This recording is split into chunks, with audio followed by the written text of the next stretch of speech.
Hi friends, வரம் தேடும் உறவுகள் அனைவருக்கும் வணக்கம். நம்மளோட சேனலில் வழங்கக்கூடியதுன்னு பார்த்திங்கன்னா முற்றிலும் இலவசமான வரன் பதிவுங்க. ஸோ இந்த பதிவில் கூட உங்களுக்கான வாழ்க்கை துணை அமையலாம். வாங்க இந்த இலவச வரன்களை பார்ப்போம். பெயர் சாந்தி, வயது 39 வயது ஆகுதுங்க. ராசி சிம்ம ராசிங்க. ஜாதின்னு பார்த்திங்கன்னா இந்துவில், ஜாதி எதுவாக இருந்தாலும் சம்மதம்னு சொல்லியிருக்காங்க. படிப்பு 5ஆம் வகுப்பு முடிச்சிருக்காங்க. இவங்க கட்டட வேலைக்கு போயிட்டுருக்காங்க.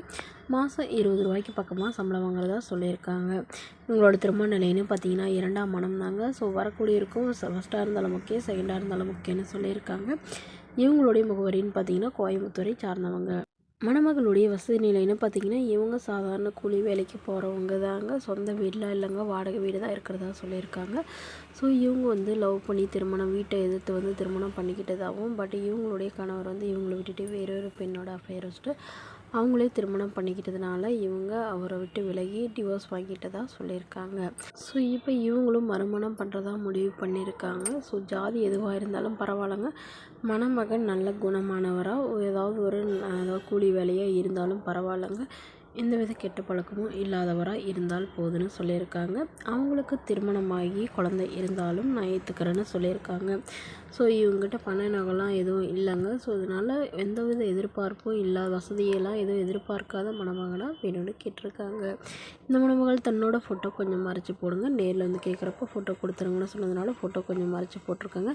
இந்த மணமகளை உங்களுக்கு பிடித்திருந்தால் கீழே உள்ள வாட்ஸ்அப் நம்பரை தொடர்பு கொள்ளவும். அடுத்த வரன் பேர் பார்த்திங்கன்னா ரேணுகா, வயது 37 வயது ஆகுதுங்க. ராசி துலாம் ராசிங்க. ஜாதின்னு பார்த்திங்கன்னா இந்து மதத்தில், ஜாதி தடை இல்லைன்னு சொல்லியிருக்காங்க. படிப்பு எம்ஏ முடிச்சிருக்காங்க. ப்ரைவேட் கம்பெனியில் வேலையில் இருக்காங்க. இவங்களோட திருமண நிலைன்னு பார்த்திங்கன்னா செகண்ட் மேரேஜ் தாங்க. ஸோ வரக்கூடிய ஃபஸ்ட்டாக இருந்தாலும் ஓகே, செகண்டாக இருந்தாலும் ஓகேன்னு சொல்லியிருக்காங்க. இவங்களுடைய முகவரின்னு பார்த்திங்கன்னா நாகப்பட்டினத்தை சார்ந்தவங்க. மணமகளுடைய வசதி நிலைன்னு பார்த்திங்கன்னா இவங்க ஓரளவு மிடில் கிளாஸ் ஃபேமிலிங்க. சொந்த வீடு இருக்குதுங்க. இன்னும் ஒரு காடு ஒரு 1/2 ஏக்கர் இருக்கிறதா சொல்லியிருக்காங்க. இவங்களுக்கு உடன் பிறந்தவங்க 2 அண்ணாங்க.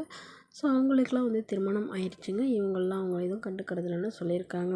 இவங்களுக்கு திருமணமாகி 1 வருடத்துலேயே இவங்களுடைய அப்பா அம்மா தவறிட்டாங்க. ஸோ இவங்களுடைய கணவரும் வேறொரு பெண்ணை திருமணம் பண்ணிக்கிட்டதாக சொல்லியிருக்காங்க. ஸோ அதனால் இவங்க முறைப்படி பிரிஞ்சிட்டதாகவும், ஸோ இவங்களுக்காக இப்போ மறுமணம் பண்ணுறதாகவும் சொல்லியிருக்காங்க. ஸோ மணமகன் நல்ல குணமானவராக இருக்கணுங்க, ஓரளவு படித்தவராக இருக்கணும், ஏதாவது ஒரு நல்ல நிரந்தரமான வேலையில் இருக்கணும்னு எதிர்பார்க்குறாங்க. மணமகளுக்கு ஒரு சொந்த வீடு மட்டுமாவது இருக்கணும்னு சொல்லியிருக்காங்க. ஸோ இவங்களுக்கு ஒரு 15 சவரன் சேர்த்து வச்சுருக்கிறதாவும், அது இல்லாமல் சிறுசனத்தெல்லாம் ஓரளவு வச்சுருக்கிறதாவும் சொல்லியிருக்காங்க. இந்த மணமகள் தன்னோட ஃபோட்டோ கொஞ்சம் மறைச்சி போடுங்க, நேரில் கேட்குறப்ப ஃபோட்டோ கொடுத்துருங்கன்னு சொன்னதுனால ஃபோட்டோ கொஞ்சம் மறைச்சி போட்டிருக்காங்க. இந்த மணமகளை உங்களுக்கு பிடித்திருந்தால் கீழே உள்ள வாட்ஸ்அப் நம்பருக்கு உங்களுடைய முழு விவரங்களையும் எங்களுக்கு சென்ட் பண்ணுங்கள். இதுபோன்ற இலவசங்களை உடனுக்குடனே பெற நம்மளோட சேனல் சப்ஸ்கிரைப் பண்ணுங்கள். தேங்க்யூ.